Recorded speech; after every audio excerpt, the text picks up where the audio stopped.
வணக்கங்களும். இன்றைய சிந்தனை கடமை. இந்த உடலுக்கோ உயிருக்கோ அல்லது அறிவிற்கோ நலமான ஒன்று அப்படி இல்லைன்னா ஒரு இன்பத்தை நாம் அனுபவிக்கும் போது அது யார் மூலமாக நமக்கு வந்தது, யார் அதை நமக்கு அளித்தார்களோ அதற்கு நன்றி கூறுவது, தேங்க்யூ அப்படின்ற எண்ணம் நமக்கு வருது இல்லையா? அந்த வந்த மூலத்தை மதித்து போற்றுவது தான் நன்றி உணர்வு.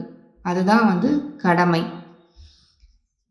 நமக்கு யார் நல்லது செய்தாலும் நம்மால் அவங்களுக்கு என்ன செய்ய முடியுமோ, அவங்களுக்கு எப்போ நம்மளால் உதவி செய்ய முடியுமோ அந்த வாய்ப்பு வரும்போது அதை கரெக்டாக பயன்படுத்திக்கிட்டு அவங்களுக்கு அதை நம்ம திருப்பி செய்ய வேண்டும்.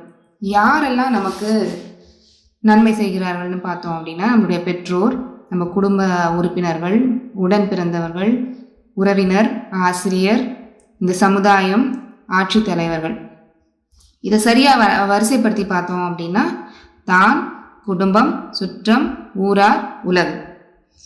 மகரிஷி எப்படி கொடுத்துருக்காங்க? இதை தான், குடும்பம், சுற்றார், ஊரார், உலகோர்க்கு ஆற்றும் கடமை முறையே முக்கியம், கெடாமலும் பார் ஒன்றினால் மற்று அப்படின்னு இருக்காங்க. இதை எப்படி பிரிச்சுக்கலாம்னா, கடன் ப்ளஸ் மை, கடமை, டியூட்டி அப்படின்னு சொல்கிறாங்க இல்லையா? டியூ டு த சொசைட்டி, நம்மளுடைய டியூஸ் திருப்பி தர வேண்டியது, டியூஸ் டு த சொசைட்டி. அப்போ நாம் கடன்பட்டவர்கள். இதை உணர்ந்து நம் பெற்ற கடனை, அதாவது இன்பத்தை பிறருக்கு, இந்த சமுதாயத்திற்கு திருப்பி தர வேண்டும். இது ஓர் நீதி உணர்வும் கூட தான். எப்படி நம்ம இதை திருப்பி தரணும்? நம் செயலின் மூலமாக, நம் தொண்டின் மூலமாக, நம் சேவையின் மூலமாக நாம் இதை திருப்பி தர வேணும். ஏன் திருப்பி தரணும், இல்லை ஏன் தொண்டு செய்யணும்? சப்போஸ் ஒரு 1,00,000 ரூபாய் கடன் வாங்கிட்டோம்னு வச்சுக்கோங்க, நம்ம ஃப்ரெண்டுக்கிட்ட, நண்பர்கிட்ட, யார்கிட்ட ஒருத்தர்கிட்ட வாங்கிட்டோம்னா எப்போல்லாம் அவரை நம்ம பார்க்குறோமோ அப்போல்லாம் மனசில் ஒரு நெருடல் இருந்துக்கிட்டே இருக்கும். அது ஒரு பெரிய மன போராட்டமாகவே இருக்கும். எப்போ வரைக்கும் அது திருப்பி தர வரைக்கும். அந்த கடனை அடைத்தால் தான் மனசுக்கு நிம்மதி வரும். இந்த மனமும் உடலும் ஒரு அமைதியாக இருக்கும். அப்போ தான் இதே தான் நமக்கு பொருந்தும். இப்போ எல்லா ஐவகை கடமையிலையும் இது பொருந்தும். அப்படியே நீதிநெறி உணர் மாந்தராகி வாழும் நிலை உணர்ந்து தொண்டாற்றி இன்பம் காண்போம், தொண்டாற்றி இன்பம் காண்போம் தான் மகரிஷியா கொடுத்துருக்காங்க. ஃபர்ஸ்ட் கடமை நமக்கு தனக்கு தான் ஃபர்ஸ்ட் கடமை. நம்முடைய உடலையும் உள்ளத்தையும் சீராக நல்ல முறையில் வைத்துக்கொள்ள உடற்பயிற்சி, தவம், காயக்கல்பம், தற்சோதனை இது எல்லாமே மிக மிக அவசியமானது.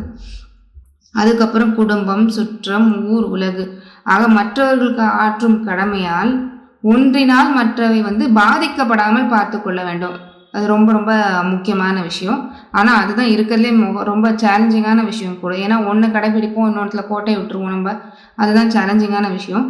ஆனால் slow and steady wins the race அப்படின்னு சொல்கிற மாதிரி நம்மளுடைய எல்லா பயிற்சிகளின் மூலமாக கடமையை நம்ம சரிவர, எல்லாருக்கும் ஆற்ற வேண்டிய கடமையை நாம் கண்டிப்பாக சரிவர செய்ய முடியும். அது சாத்தியமே. அப்புறம் ஒரு பிடி உணவிலே உலக ஒற்றுமை கண்டிடு, உழைப்பை உலகுக்கு தந்திடு. இப்போ நாம் சாப்பிட்ற ஒரு பிடி உணவுல உலகத்தையே நாம் பார்க்கலாம். எத்தனை பேரோட உழைப்பு அதில் அடங்கியிருக்கு. பயிரிட்டு நம்ம கைக்கு, நம்ம பிளேட்டுக்கு சேர்றதுக்குள்ள பல பேரோட உழைப்பு அதில் ஆட் ஆகிருக்கு. அப்படி தான் நம்ம ஒவ்வொரு வேளையும் நம்ம சாப்பிட்றோம். ஆக அதற்கு பதிலாக நாம் என்ன செய்ய வேண்டும் அப்படின்னா, நம்மளுடைய உழைப்பினால் பதில் நம்ம செய்ய வேண்டும் அப்படின்ற ஒரு எண்ணம் தோன்றதில்லை. அந்த எண்ணம் அது ஒரு நன்றி உணர்வுன்னு சொல்லலாம். அதில் ஒரு பொருளாதார செழிப்பு அடங்கி இருக்கிறது. அதில் அது ஒரு அறநெறி வாழ்வும் கூட தான். அது ஒரு அன்பின், நம் மனதில் இருக்கிற நம்முடைய அன்பின் வெளிப்பாடு. அதுதான் அறத்தாற்றின் இல்வாழ்க்கை ஆற்றின் புறத்தாற்றில் போய் பெறுவது எவன். என்னன்னா, ஒருவன் தன்னுடைய இல்லற வாழ்க்கையில அற வழியில் வாழ்ந்தானால், அற வழியை மேற்கொண்டால் போதும், எல்லா நலன்களுமே அவன் பெறுவான். வேற எந்த தவறான வழிக்கோ வேற எந்த வழியிலையும் எதையுமே சம்பாதிக்க வேண்டிய அவசியமே இல்லை. அப்ப நாம் எச்செயலை செய்தாலும் அந்த செயலுக்கு ஒரு விளைவு இருக்குது இல்லையா? காஸ் அண்ட் எஃபெக்ட் சிஸ்டம், இல்லைன்னா செயல் விளைவு தத்துவம்னு நம்ம சொல்றோம். So every action has an equal and opposite reaction. அந்த விளைவு ஒன்று நன்மையாக இருக்கும், அப்படி இல்லைன்னா தீமையாக இருக்கும். நம்முடைய நலம் செய்யும் செயல்கள் எல்லாமே வந்து இந்த உயிர்களுக்கு நன்மை தரும் ஆக்க செயல்களாகும். அதே தீமை செய்தால் அது வந்து அதற்கேற்ற துன்பம் நமக்கு வரத்தான் செய்யும். இதுதான் வந்து நோயெல்லாம் நோய் செய்தார் மேலவாம் நோய் செய்யார் நோயின்மை வேண்டுபவர்.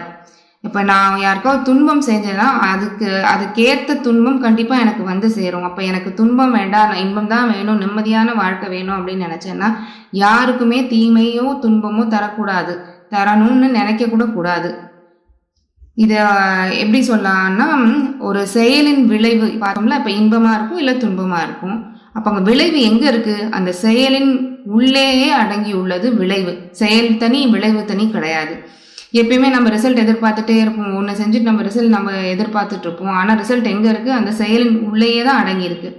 அப்போ அந்த செயல் அந்த விளைவு ரெண்டுமே சேர்ந்தது தான் இந்த இறைநிலையின் நீதி. பகவான் கிருஷ்ணரும் என்ன சொல்றாரு அப்படின்னா, யோகங்களிலே சிறந்தது கர்ம யோகம் என்கிறார். பலன் எதிர்பார்க்காமல் செய்யும் கடமை தான் வந்து கர்ம யோகம். ஒரு துறவி ஒருத்தர் இருந்தார், ஜென் துறவி ஒருத்தர். அவர்கிட்ட ஒரு சீடன் வந்தார். வந்து என்ன கேட்டார்னா, குரு கிட்ட, நான் வந்து கடவுளை அடைவதற்கு தவ முறை பயில வேண்டும் அப்படின்னு கேட்டார்.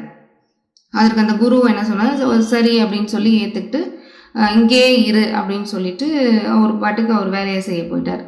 சீடன் வந்து குருவின் செயல்கள் எல்லாத்தையும் கவனிச்சுக்கிட்டே இருந்தார்.